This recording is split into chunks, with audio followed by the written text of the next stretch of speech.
are there any typical comments or questions that you receive from people when they first become aware that there's a sizable population of boys who are sex trafficked? Yeah, I think there's this misconception that, um, there's this stigma tied to boys and males. I often say I'm the Debbie Downer of every cocktail party because, nobody wants to hear about vulnerable teenage boys who are experiencing homelessness, teenage boys who are experiencing sexual abuse, violence, exploitation. And again, people are so much more confident or comfortable listening to the plight of girls.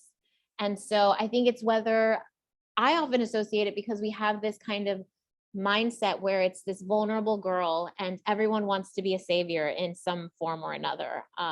And so we can go in and look and say, oh, well, it's easy to rehabilitate, provide services. But when we talk about males, it's this stigma, it's this ick factor, I say. People don't want to hear about it, they don't want to learn about it.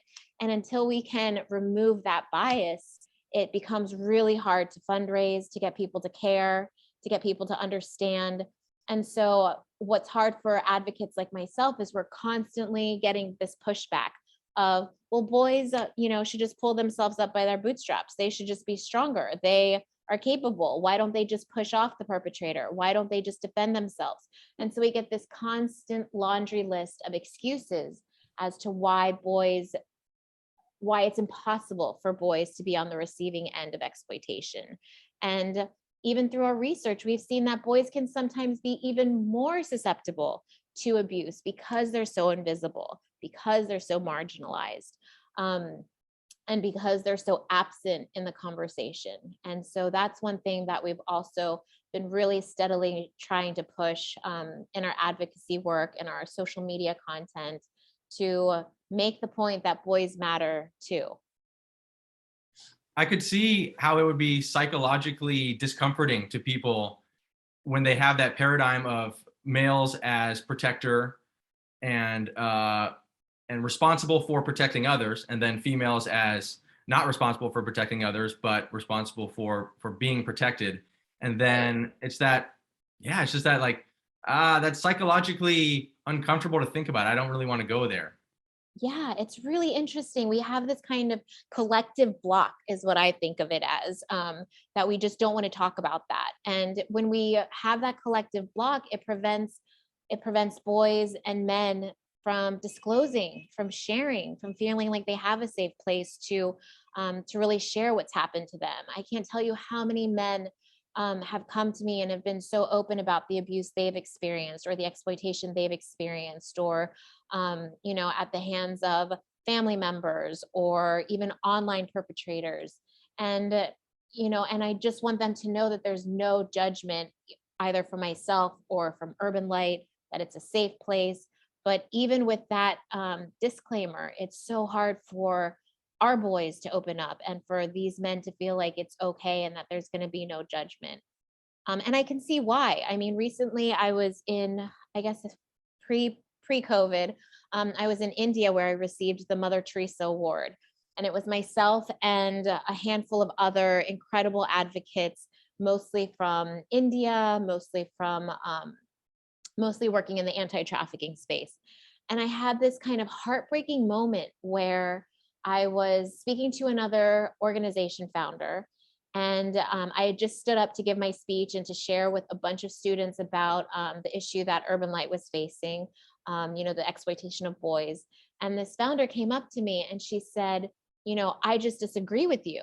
And I said, well, okay, well, let's have a conversation. What do you disagree with me on? And she said, well, we work in brothels in India and we work rescuing girls, and every girl that's exploited is exploited by a man. So the man is constantly the perpetrator, the pimp, the buyer. There's no way that they can be the ones that are actually the victims. And this was coming from someone who was a peer of mine, someone who was working in the same anti-trafficking space. And to hear her so adamantly say that, that abused boys are going to become the abusers, an idea that is just not true. That was really upsetting for me because it feels like, wow, we just took two steps back.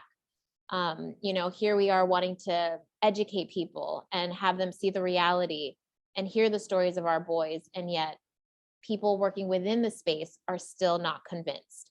And so that's the reality that we face. It is very much an uphill battle. Yeah. Gender and sex, I mean, typically, by and large, is very binary. And so you see males and you see females, and it's easy to put us into boxes.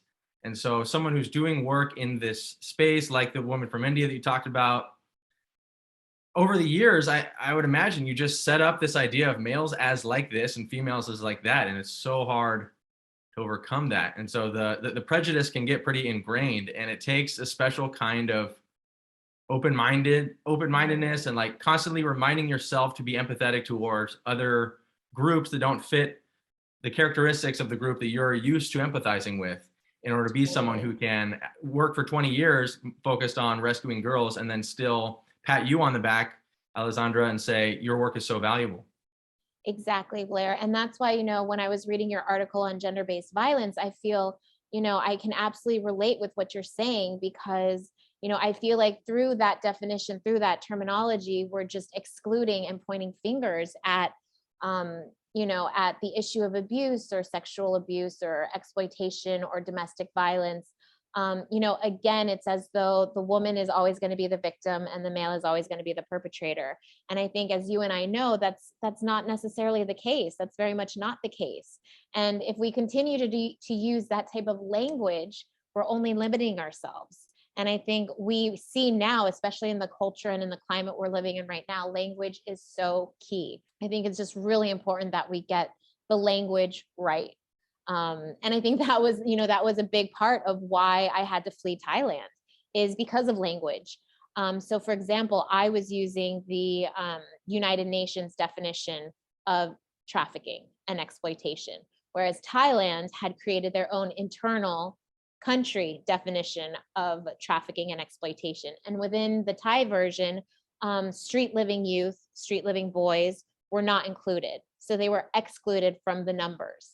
And so when I came out with my numbers, it was such a discrepancy, because a lot of our boys experiencing trafficking and exploitation are street living. They come down from the jungles and mountains of northern Thailand, close to Burma, and they find themselves in this concrete jungle.